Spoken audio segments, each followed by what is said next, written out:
What is going on, everybody? Welcome back to the Phaithful Phanatics show live here on DSM-Media's Philadelphia YouTube channel. Guys, first and foremost, if you are new to the channel, if you want to be interactive throughout this morning show, if you want to be interactive throughout any of the shows we run here, make sure to smash that subscribe button. It is the best spot to get your thoughts, comments, and questions pulled up here on the screen with your host.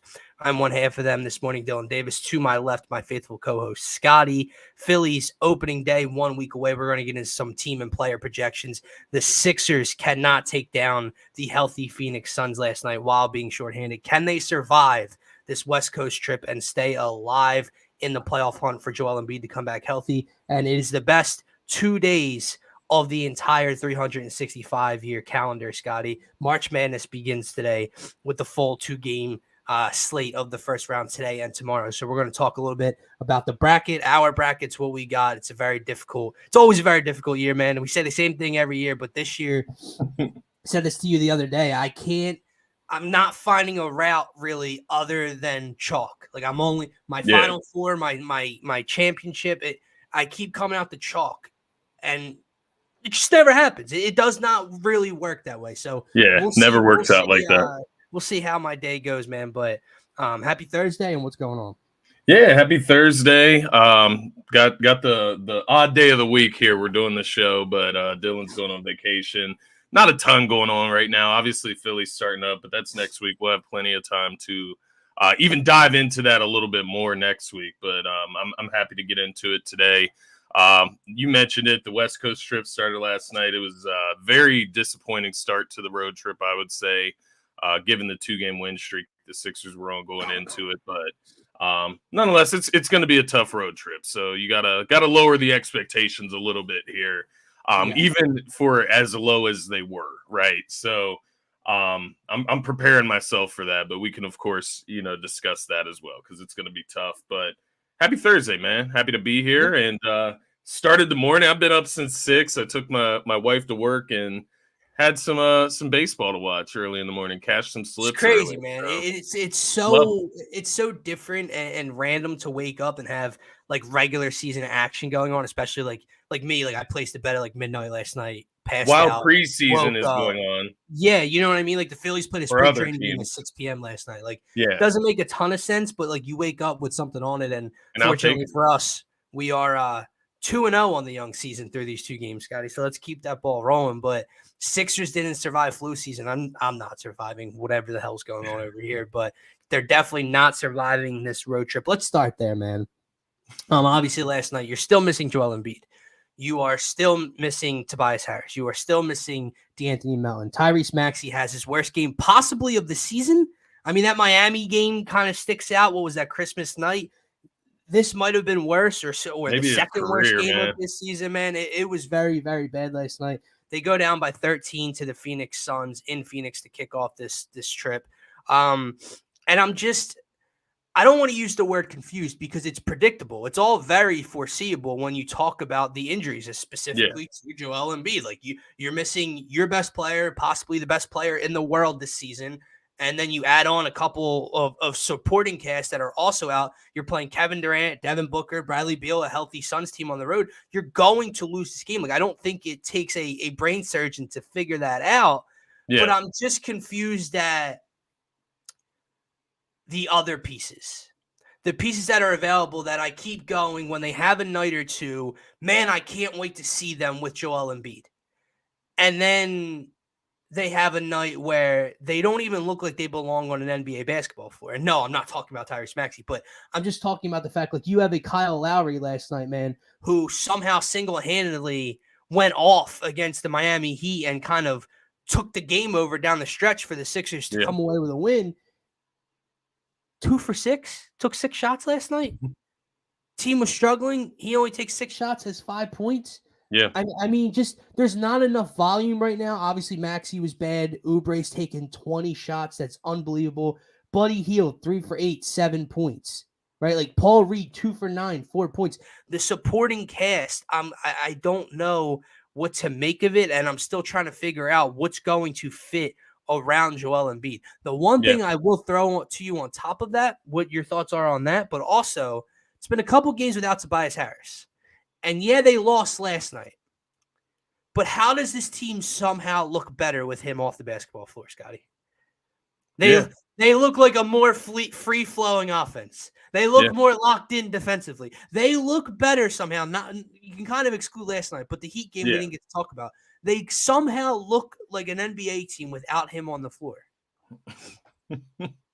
It's because that man he's just, when you look at him, when you watch him play, and especially this season, it seems like he's lost all his juice, all his motivation to even really want to compete for this team. Like, I do get it to a sense of, like, this fan base, the city has, like, kind of wanted this guy out for so long. So I honestly won't even blame Tobias Harris for this moment in the season right now. This is Daryl Morey's fault. He should have traded him for whatever he could have gotten at any point, whether it was draft compensation, whether it was second-round picks, whether it was a, backup big for when Embiid is out right now. Whatever the case may be, Daryl Morey should have traded Tobias Harris when he had the opportunity, should have traded him in the offseason, should have traded him before the trade deadline. We've been through this story. We've written this book already, right? We've read this chapter. We know what happens with Tobias Harris, whether he has 5 great games in a row. That stinker in the biggest moment where you need him is coming. And that's just the simple case with Tobias Harris. I do think when you look at the way he plays, like, if he's not having a good night, right? Like, if he's not having a good shooting night, he's not hitting his mid-range jumper, he's not comfortable on the floor, he's not finding his spots, it gets really bad. Like, it's not just, Embiid having an off night. He can go and, emphasize his impact in the defensive end and, crash the glass and protect the rim. No, Tobias Harris doesn't provide any of the other stuff either. He doesn't provide playmaking. He was a good defender at a certain point throughout his time with the Sixers. Like, he was a decent defender, right? He was guarding, like, the best forward on the other teams. Right. Now, I mean, he's just another guy out there, if not even worse, with the lack of effort that he gives. I mean, we saw it a few games back when he just didn't even go and contest a three-point shot, right? Ran right past the guy. You've seen a couple, like, rebound situations where he's just standing there. Or what was the one play when he was getting back in transition and just completely, like, outran the dude, that's what I'm talking about. Pass on the wing, like, that's exactly what I'm talking about. And it's like, you're just not even, like, you're not even thinking, you're not giving any effort, you're not giving anything out there. And so to that point, man, I do think they're playing better without Tobias Harris. I think when you insert guys like Kelly Oubre, Nicholas Batum, as bad as Oubre was last night, right? 7 for 20, at least he goes hard. At least he tries hard. Don't get me wrong. Oubre gets on my goddamn nerves sometimes, especially nights like last night where he's shooting 3-pointers in these inopportune times. That's part of the problem last night. I think when you don't have anyone else to counter, when you don't have another player that you go, like, what if Maxi's on, right? If Maxi had, I don't know what was up with Maxi. That's maybe the worst I've seen from Maxi last night. Maybe 6 points. That's wild. Yeah. But, like, it's not like you have a Maxi or whoever out there that has 15 shots. He's got 22 points. It's the third, fourth quarter. And you want your possessions to probably end with him getting the ball. And Kelly Oubre Jr. is forcing threes. He's trying to get to the rim and getting denied and looking for whistles. It's not like that. You accept the bad, inefficient Kelly Oubre nights when he's the only guy that looks like he's worth a damn on the floor at times. And when he's the only guy that's putting in effort to consistently get to the rack, bro. Like, Kelly Oubre Jr. blows my mind how many dunks he has missed this year. Blows my freaking He's starting mind. to make more of them, though. I will give him that. But he goes to the paint. He goes hard. He embraces contact, doesn't always get a call, but it doesn't deter him. Yeah. Whereas you do get a guy like Tobias Harris that gets deterred. You do have guys on this team that when it's not their night, like Kyle Lowry, but you can't take, like, I'm not saying Kyle Lowry needs to be taking 15 shots. Kyle Lowry can't take 6 shots on a night when the Sixers he's going to be starting 2 better players than him on the floor. Yeah. That's it. That's all they have. Yeah. And right now, I would love to say Buddy Hield could do that. Buddy Hield's not getting the minutes, and he's just not shooting the ball well enough when he does have the ball. What was he, 3 for 8 last night? 1 for 5 from 3? He's not taking advantage of the opportunity. He's not making the most of the limited moments he's getting. So last night you had what should have been Tyrese Maxey and Kelly Oubre Jr. and then Kyle Lowry. You take 6 shots, it can't happen. Batum, very efficient, 3 for 4. We know he's not going to put the ball on the floor. We know he's not going to create, and he's not going to shoot a lot. But there's times, again, man, like sometimes you need to take 2, 3, 4 more shots in a ball game because no one else can get the job done tonight. Yeah. So all in all, when you look at that game, I didn't watch a ton of it. I was more tuned into the first 4 game last night, simply because, I mean, again, I'm not trying to sound like I don't know what I'm looking for, but I wasn't going to watch the Sixers go to Phoenix and play Kevin Durant and Devin Booker and Bradley Beal and have any ounce of imagination that they were going to win this game. Now, I do recognize that they were somehow let to stick around in this game. Yeah. But you got killed on the offensive glass. To Marshawn Lynch's point, I did see when they had 12 offensive rebounds or 11 offensive rebounds in the first quarter. Yeah. I think Phoenix turned the ball over like 20 times last night. They just allowed the Sixers to stick around. Couldn't take advantage of it when the time came. But the big question is, man, can they survive this trip at all? Like, how many games, if you include last night, how many games are on this trip? 5 or 6? Is it 5? So Suns, Lakers, Clippers, Kings. So actually just 4. 4, okay. Yeah. I mean, at this point, Scotty, and I'm kind of being serious. Are you just looking for 1 and 4, 1 and 3? Like, honestly, it's hard to say, man. I'll be honest with you, man. It's hard for me to say because this team, they've been so inconsistent. Like you just mentioned, Kyle Lowry, the way he played against the Miami Heat versus Kyle Lowry, the way he played last night, right? Like the same thing for Buddy Hield, the way he played versus the Heat, the way he played last night. Tyrese Maxey, the way he played the 3 games prior versus last night. So it's like, if I'm going to get last night's performance, then yeah, they'll lose all 4. But if you can give me a performance like you had against the Heat, now I know it was at home, but still, if you can give me a performance like that, then I think you can beat a team like the Lakers, who are just they're not that great. Like, I get it, they're out in the West Coast. It's LeBron, it's AD. It's definitely going to be, well, let me backtrack here because AD is going to be ridiculous to stop in that matchup. So I don't know about that one. The Clippers, they haven't been playing as great of late, but it is still James Harden, Paul George. I hate to say this. I really do hate to say this, brother. We're going to get dog walked. Like, the problem with what the Sixers have to be clear, I didn't feel that way about last night. Like, I don't think the Suns are that good. Like, it took Grayson Allen hitting 7 threes last night for them to win by what? 13 points, and Tyrese Maxey had 6 points. Sure. Like that, those are extreme outliers. The rebounding, that stuff's gonna happen because we're horrible at rebounding.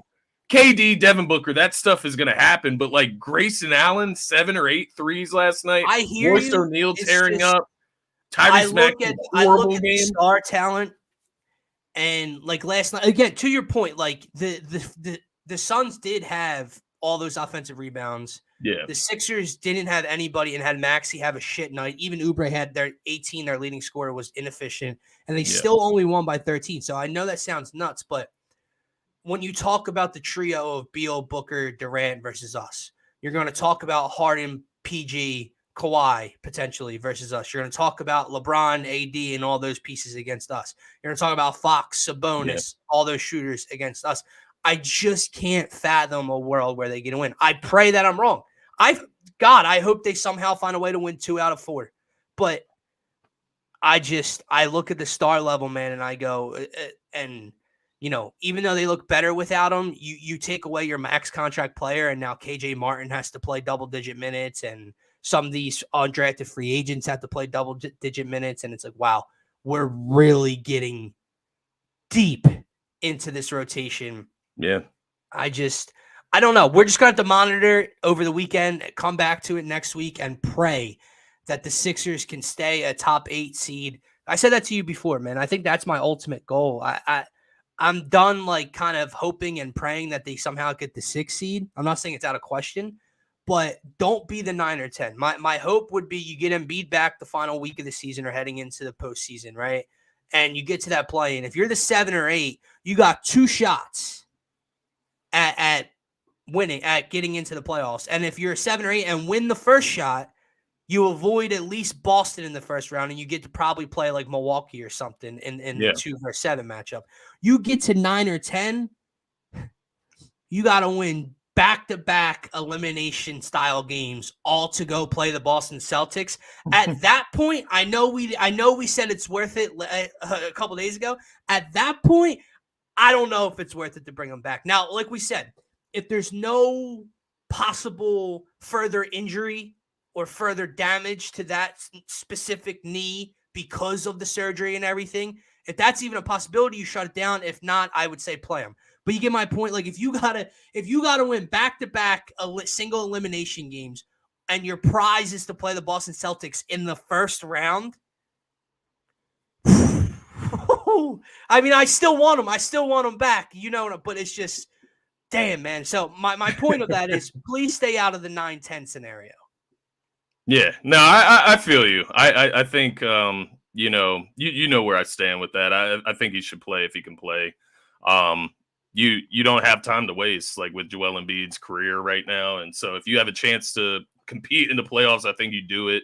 I agree. But like you said, it depends on his injury, chance of re-injury, and it depends what they do the rest of this month. I mean, Lakers, Clippers, Kings. If you can't win one of those 3 games down the stretch here, then you go home, you play the Clippers again. Maybe you have a better chance there. Then you play the Cavs in Cleveland, Raptors in Toronto. So, I mean, I don't know. If they come out and look like they did last night, then they could lose every single game the rest of this month. But it's just interesting, man. I'm looking at these teams. It is the Western Conference, though. They have similar records to the Sixers, but it's a lot tougher out there, so it does make sense. Yeah, it's a lot of uncertainty right now, man. I think it speaks to the inconsistency. It's a very dark place we're in right now, man. Compared to, like, if Maxey plays like he's played last night, then it's a lot closer game. But I know it's all right, tugging and pulling each way, man. It's a tough spot for the Sixers right now, for sure. No, absolutely. And like I said, it's such a dark place compared to where we were, 2 months ago? Like you go back 2.5 months ago and you're sitting here talking about how no one wants to play this team, how Joel Embiid with Nico Batum and all these pieces that fit around him. Morey's going to be ultra aggressive at the deadline, blah, blah, blah. And now here we are, praying and hoping that he comes back to play in a play-in tournament. So, like I said, we'll keep an eye on it, but I'm not going to continue to harp too much on, like we said, an ugly loss, I guess, because of how many opportunities they had. But all in all, I think we all can agree that the Sixers were not supposed to win last night's game, and they didn't. So can't really put too much stock into it and go and say that was a bad loss. But we do have it's just one of those things. They need to win a game that they should. Yeah, I agree. They do need to do that at some point. I don't know when it's going to happen. I just think for me, like you said, that you don't think the Suns are good. I'm not saying that the Suns are championship material. I just don't think they play as a team. Like I don't think that is like a juggernaut. I just look at the Kings or the Lakers, who for some reason you can just foresee one of LeBron or AD missing that game for whatever rest or whatever reason. I see one of those is probably the more reasonable game when I lay out the 4 West Coast games. Definitely the Kings. To your point, the Clippers, man, the Clippers haven't been playing great lately. I mean, they just had a recent loss to the Hawks. I believe that was in LA. Harden had a stinker, only like 9 points in that game. So get a Harden stinker. Maybe you get a PG stinker. You have a chance, maybe. But, did I see that correctly? That he tried to block his own close out on Kawhi Leonard. 3-point shot. It was interesting. Yeah, I don't know what the thought process was there. Like, was he just being like, even if you're like joking around, it's a very odd thing to do in the middle of a serious basketball. And Kawhi missed it too, so it was even more interesting. I know Kawhi's a fun guy, but I don't know if he's the guy you want to mess around with on the floor like that as his teammate. But it seems like Kawhi loves James Harden. Like it seems like they get along really well. But yeah, no, I agree. Like I don't know what the thought process. Yeah, I don't know. We're closing out on your own guy. He forgot what side of the floor he's on, or what the hell was happening there. But that was definitely one of the weird. Hopefully, he does that a couple times when he plays the Sixers. Help us out, man. That's the thing. Like the 3-point. We hit all of the bads last night. Offensive rebounding, like the 3-point makes. I mean, it was all going against the Sixers last night. Grayson Allen. If I watch people need to stop slandering Grayson. Grayson Allen is having an excellent season. We talk about Buddy Hield, man. I was thinking about this last night. Like, I would die for Grayson Allen to be on the Sixers, dog. Like, put him next to Embiid and see the amount of shots, amount of 3-point makes you're going to get, man. It's just funny because as a Duke fan, obviously I'm a little biased to Grayson Allen, but to just see him sitting there torching us.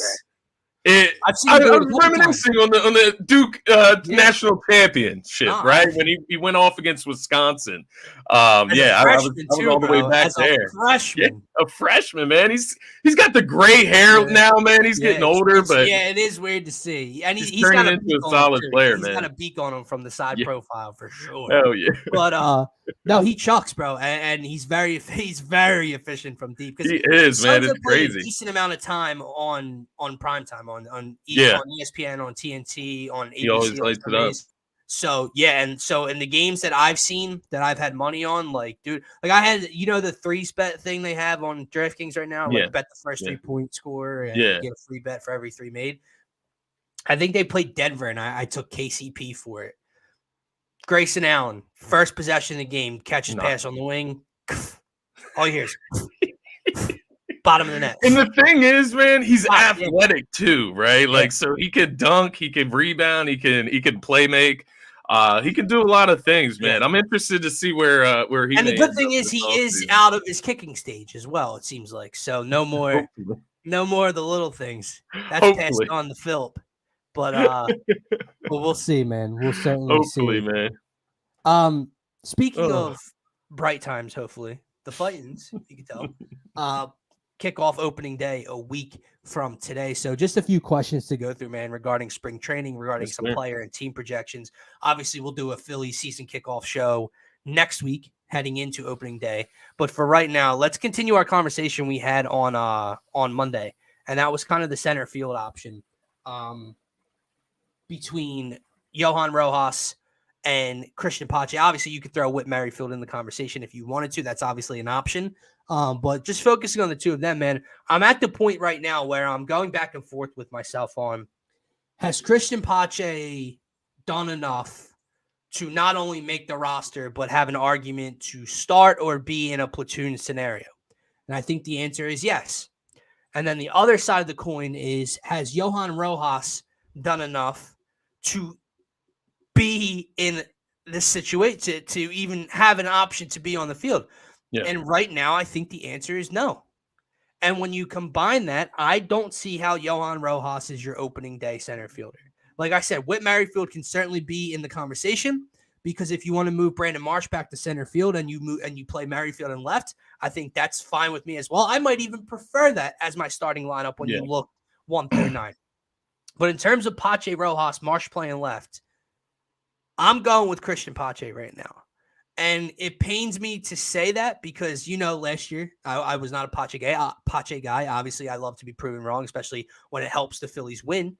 But I did not think he was a major league bat. Some of the mistakes he was making in the center field, I remember, what was it? You and I were texting about it. Like, he came up, played a ground ball up the middle, and just didn't even attempt a throw home at the plate. Like, when it would have been a close play if he just attempts to throw. He was gun shy in the outfield. I didn't like what I saw. But from what I'm seeing from Johan Rojas in the batter's box in spring training, Scotty, it's not even AAA good enough. I'm pretty sure this dude's like 8 for 49 or 8 for over 50 so far in spring training. 7 for 45. He leads the team in at-bats. Yeah. That's not even close to cutting it. You add in the fact that he's just a complete non-power threat. You add on the fact that he has not, I know he laid down a beautiful bunt single early on in spring training. That's one of the 7 hits he has. He has not perfected that by any stretch. So we could talk about the speed. We could talk about the base path threat. You're not a threat. Get on base. Get on base. Yeah. Exactly. So I look at it from that standpoint. And I would either have Merrifield starting in left or Pache starting in center. And if I'm being honest, we've talked about this before, Johan Rojas would not make my opening day roster because I think the kid needs every day at bats. He's not going to grow out of his 7 for 45 if he's sitting and wasting away on the Phillies bench in the majors. Yeah. I know it's going to be an unpopular conversation, but that's the only way I see it. Yeah, I don't even see. I know. I don't even see why it's an unpopular conversation, quite honestly, because I guess I just don't get why we're clinging on to Johan Rojas. Like, I do get it from a prospect standpoint. He's 23 years old. He's a great fielder. Yeah, no right? one's saying like, give up on him. Why are we clinging on to him to the point where it's like even a conversation right now? Yeah. Like, Pache is 7 for 28. He has the same amount of hits and half the at bats in the preseason so far for the Phillies. So it's like it's not even close there. So then you go to the other side of the game and you have to ask yourself, is Rojas that much better at everything else, right? Like running bases, once he gets on the bases, is he that much faster than Pache? Is he that much better out in the field than Pache? And I don't believe that that's the case. I don't believe that having a guy in your lineup with the lack thereof of contact, being able to get on base, I just don't see how it fits there, and I don't think it should even be, especially when you're turning over the lineup. Like, and I would that guy in the 9-hole trying to turn the lineup over and get on base for Schwarber and Trey and Bryce. You got to be able to get on base, bro. And I would go as far as to say, like, once you get to the postseason, I could even see to the point where Merrifield becomes that guy out in left field. Like, you go with the experience, you go with the guy that's going to be the most consistent and give you the most consistent at bats, man. And I think once you get Marsh back fully healthy, you have Merrifield as an option there in left field. Yesterday. Yeah.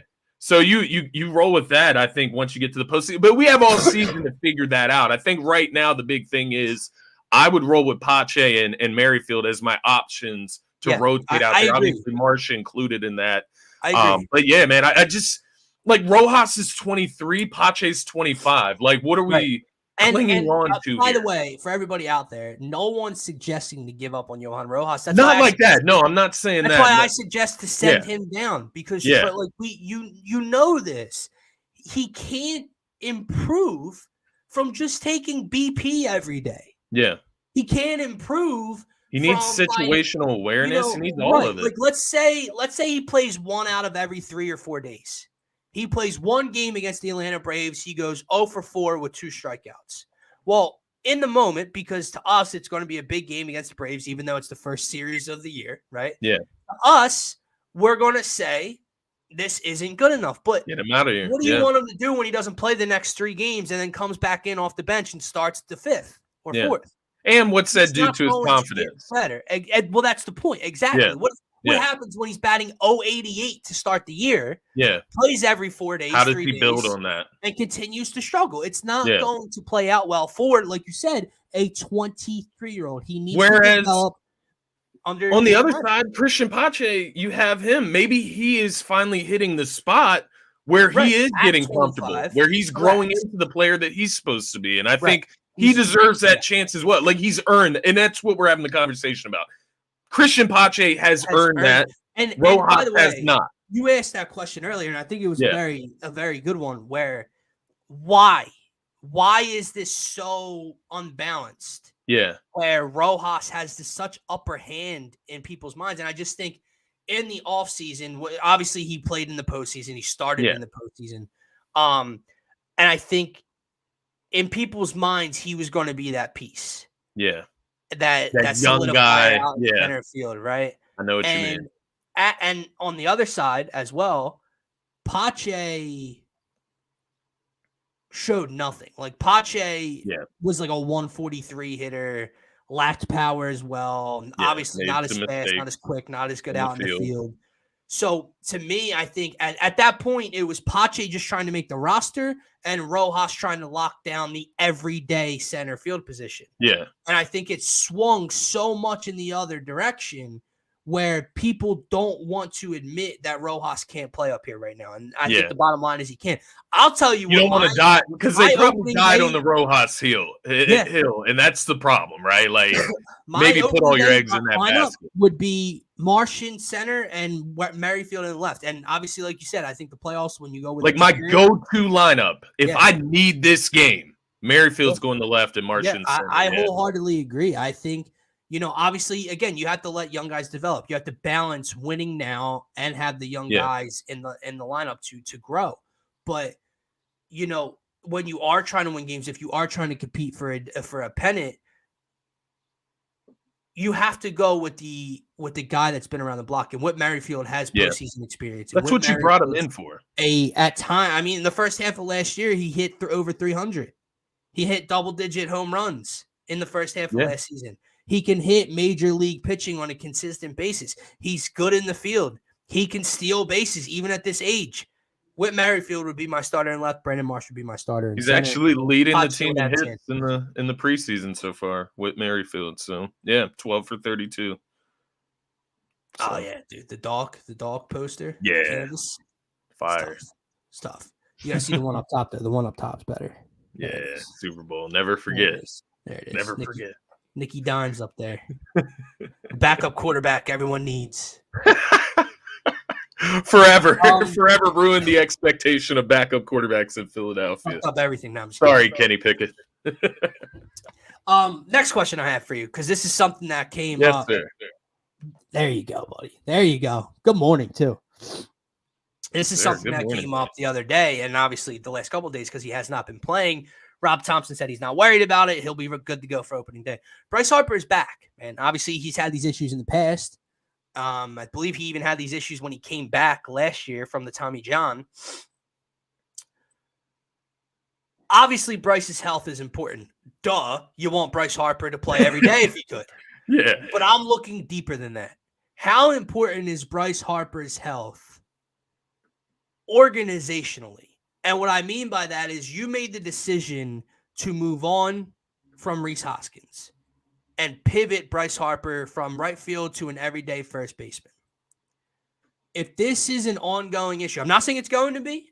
Yeah. And I'm not talking down about it. I'm not talking bad about it. I'm just saying it concerns me not only for having him out of the lineup, but you do that whether he can't play or has to play DH because he can't play the field that day. Schwarber's got to play the field. And Bohm has to probably move from third to first. Yeah. I don't want Alec Bohm seesawing back and forth across the diamond throughout the year. We added all this new stuff in the outfield for center and for left. I don't want to really see Kyle Schwarber playing the field. So not only is Bryce's health very important because it's Bryce effing Harper, it's important because it screws up your defense around the diamond, bro. Yeah. So that's definitely going to be something to keep an eye on for me this year because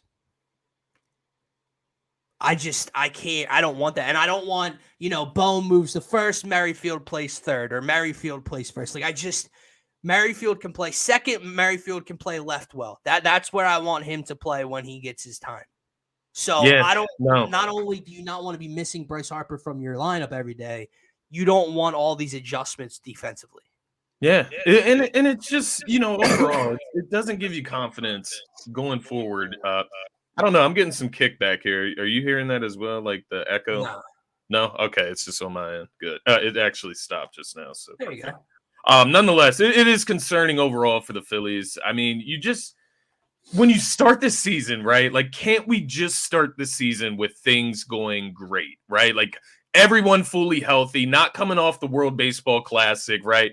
Like, Bryce not missing any time to start the season or, any chances that he's going to come back and be out of rhythm to start the season. You want everybody to start on the same page, start in the positions that they're playing, get their at-bats in the preseason, right?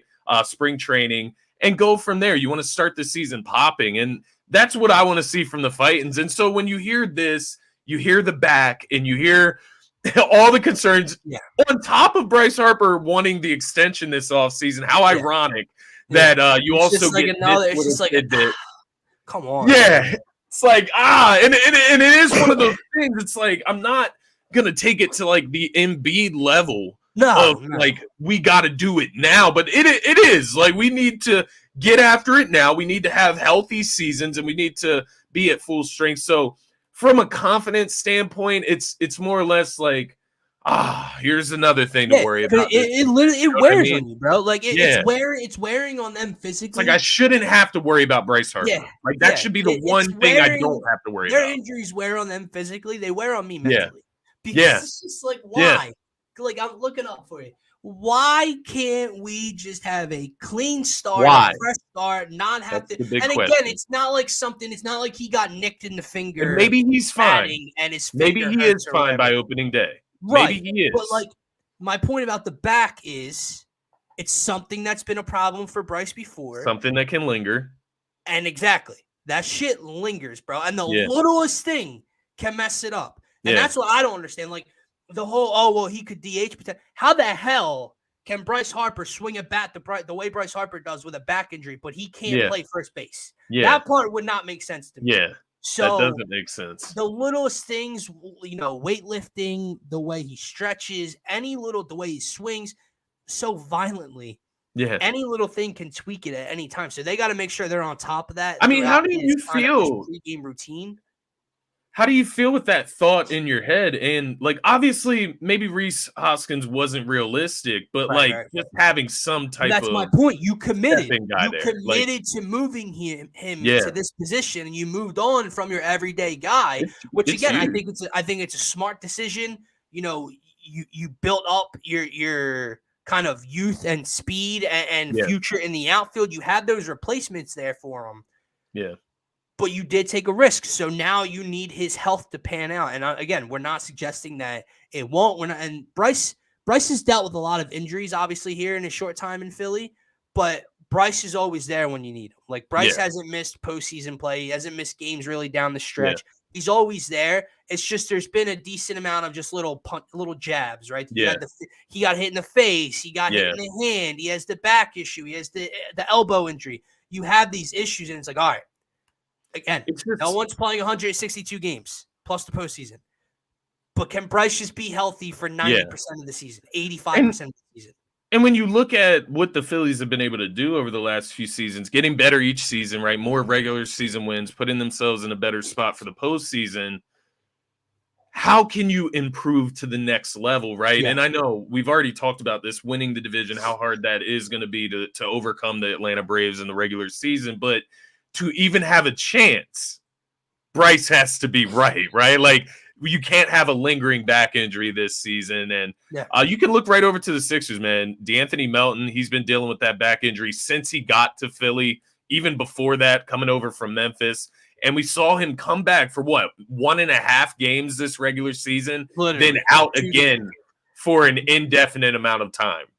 So no. It just shows you the randomness, the can't hear me? No, I can hear you. My Wi-Fi just went down to 1 bar. Oh, no, you're good. You're good. The video's good. Everything's good. So don't worry. I got like PTSD from before I was all shit. And I have PTSD from this morning with my audio, man. We got some shit going on here. But no, it is something to be concerned about. But we have to wait and see, and I would hold judgments until we see. Absolutely. But it is something to be concerned about, of course. Absolutely. Last little Phillies question here, and obviously we'll get more in depth into their season kickoff next week. But last year I had a conversation, with you, with Hembo, with Connor Thomas. One of the questions I asked was, who's your biggest X factor? And one guy I discussed a lot with people was Taijuan Walker at that point. Obviously signed a 4-year, $80+ million deal with the Phillies, kind of became their number 4 locked in. You get to a point now where Taijuan Walker, he's borderline 4 or 5. Obviously, Christopher Sanchez is probably going to play a decent amount, get a lot of starts this year, potentially. Who's the X factor this year? That's my question. Because Taijuan Walker clearly didn't really pan out. Obviously, he threw the innings. It kind of relieved some of the stress you tried not to put on Nolan Wheeler, and the bullpen when it comes to innings worked. But who is your biggest X factor for the Phillies this year? Again, I guess we're looking regular season because we know come postseason it can be anybody at any time. Regular season, if they were to attempt to race the Braves for the NL East, who is your biggest X factor? Yeah, this one's interesting because you can go in a ton of different directions. I think, even looking at like Whit Merrifield and Christian Pache and that race out in the field to see who's going to, start in this lineup. And I think when you look at those guys, you could look at them as X factors, right? Nick Castellanos, can he give us something consistent? He was an all-star last year, right? Like, can he improve upon that, right? Get more comfortable in Philadelphia with this lineup. Alec Boehm, he's a guy that always comes to mind as a guy that can improve, right? He's a guy that can always get better in what he does and what he provides for the team.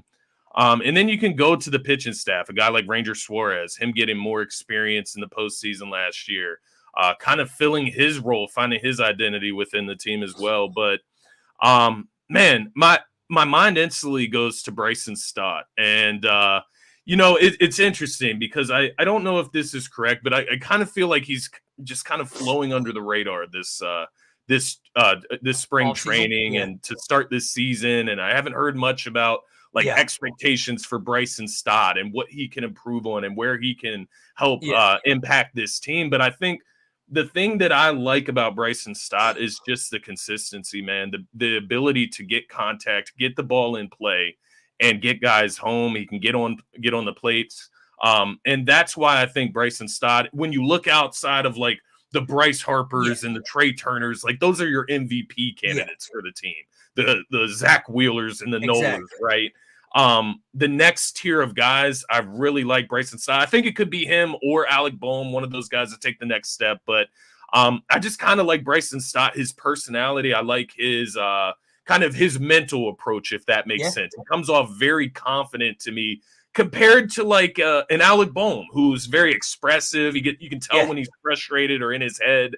I like that Bryson Stott kind of keeps it cool, emotional to an extent. From an emotional standpoint. And he's come up big for us in the postseason, but in the regular season, just for this conversation, I think the big thing for him is just consistency, that batting average and getting on base, man. That's going to be the big thing. Man. I think maybe just one of the reasons people aren't talking about him enough is because of the leap he did take from year one to last year. Like he took like a maxi level leap, right? And not even saying expected. I just think there's a mindset where that's Bryson Stott. Like he took that big of a leap. He's gonna, like a Jalen Hurts, Tyrese maxi level leap. Is he going to take another leap? But I do think it is incredibly important. I'd have to probably agree with you when you look throughout this lineup. You have to exclude the big dogs because, like you said, those are your MVP caliber players. And how am I going to call Bryce Harper an X factor? He's the factor. He is the only X factor about Bryce is his injury. He is the Z factor, right? Trey Turner, same thing. You get to those guys. Bryson Stott's the young guy that has kind of solidified himself to a point, like you said, where it's kind of expected. There's a confidence to it. Obviously, he was batting over 300 for a large majority of last season. But it does feel like there's another gear, like there's another level. Let me ask you this about Bryson Stott.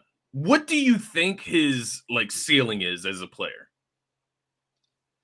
Like what level do you? I think that right now, I'm trying to think. I don't think in this day and age today that second base is overly loaded with talent.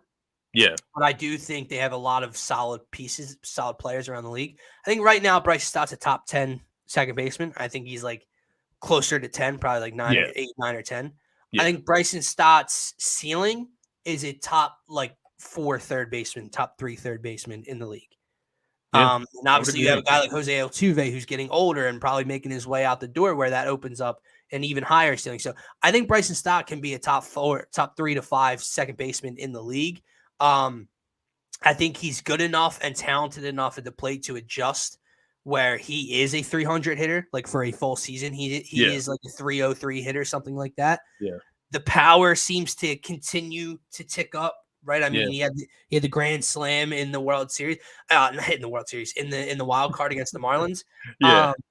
I think that could be the next step, right? Consistent pop in his bat. Again, Bryson Stott's not going to hit 30 home runs, excuse me. Right. Can Bryson Stott hit 18? Can he hit 19 home runs? That's something to look forward to. Maybe some more work into the gaps. So we'll see. I wholeheartedly agree with you. If I have to give another X factor, where are you going?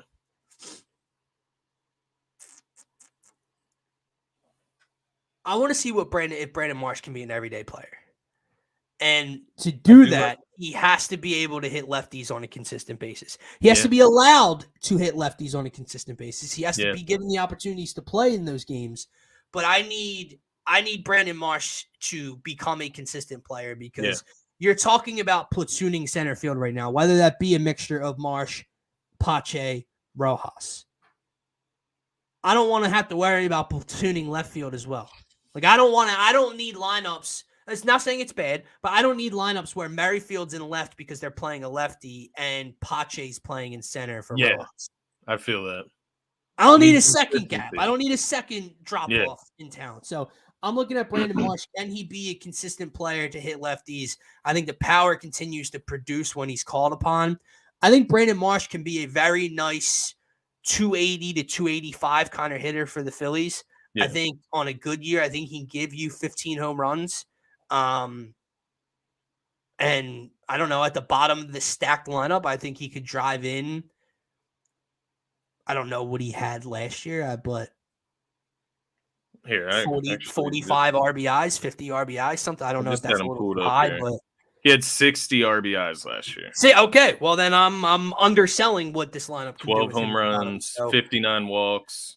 Yeah, I do agree with you, man. Just to give some stability and when it comes to like Brandon Marsh, and this is what I was talking about earlier, and once again, I'm not trying to like just rain on Rojas's parade here. I understand the potential there, but like when you look at Marsh, like this is a guy that I'm rooting for to be in the lineup here because he does bring some fire to the team, right? Like he does bring some leadership when he's on his game and when he's confident.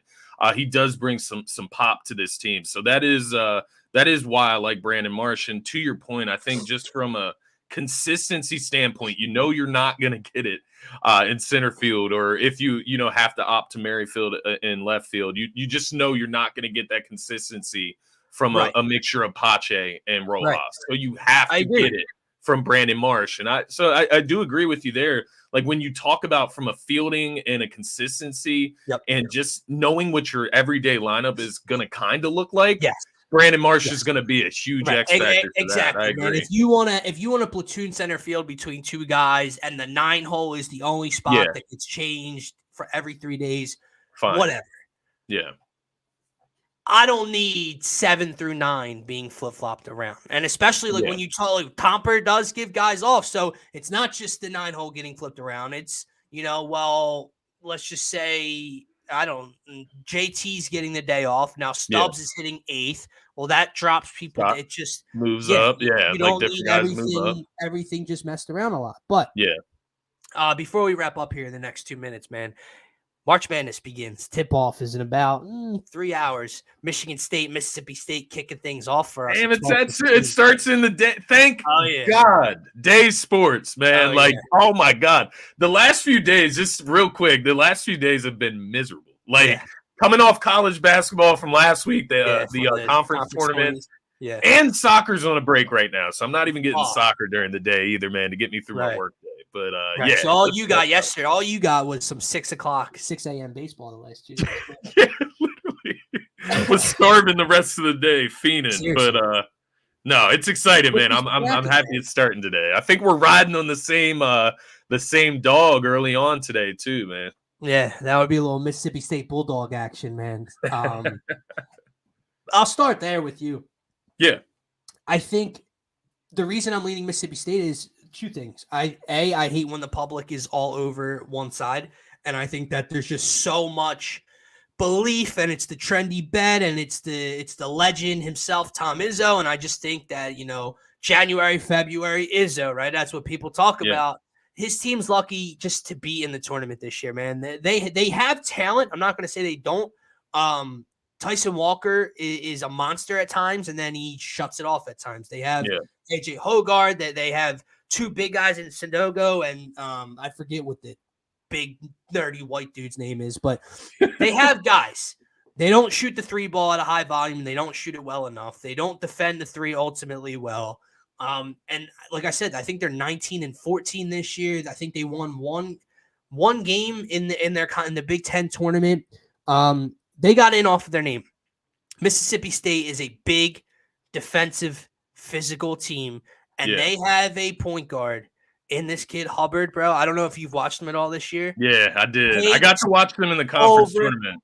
Games. That's what I look for in times. Those point guards, those scores. Yeah. That shine in March. That's what I'm looking for to start the day off. So I am taking Mississippi State on the money line. I believe it's plus 100, plus 102.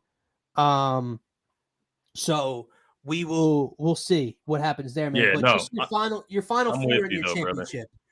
Brother.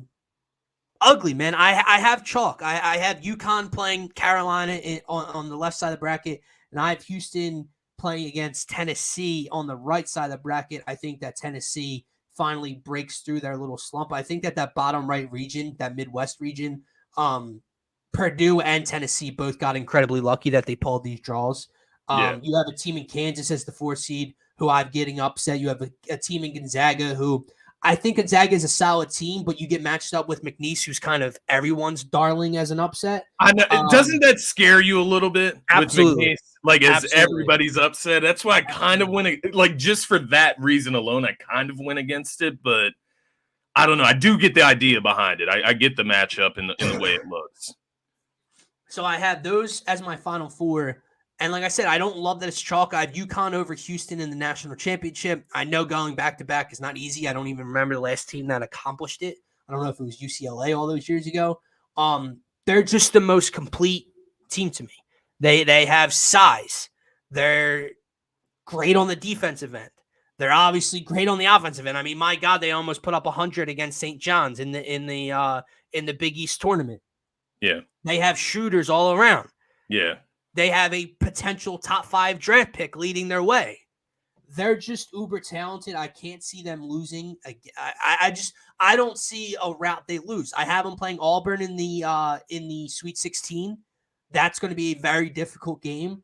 I think they get by it. Illinois plays no defense. I have them getting by Illinois in the Elite 8 if Illinois even gets that far. Yeah. So yeah, that's my national championship. That's my final four. I do have New Mexico in the Sweet 16, and I have McNeese in the Sweet 16. So I do have a 12 and 11 in the Sweet 16. No, that's interesting.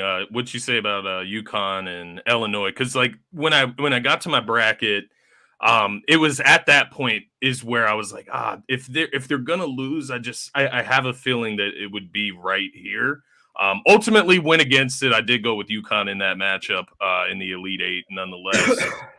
When I look at my Sweet 16, I was pretty sure here, man. I kind of went chalk as well. And we talked about this the other day, man. It was really hard not to. The lowest seed that I have in my Sweet 16 here, I believe it is a 7 seed, and it is Florida taking on Kentucky.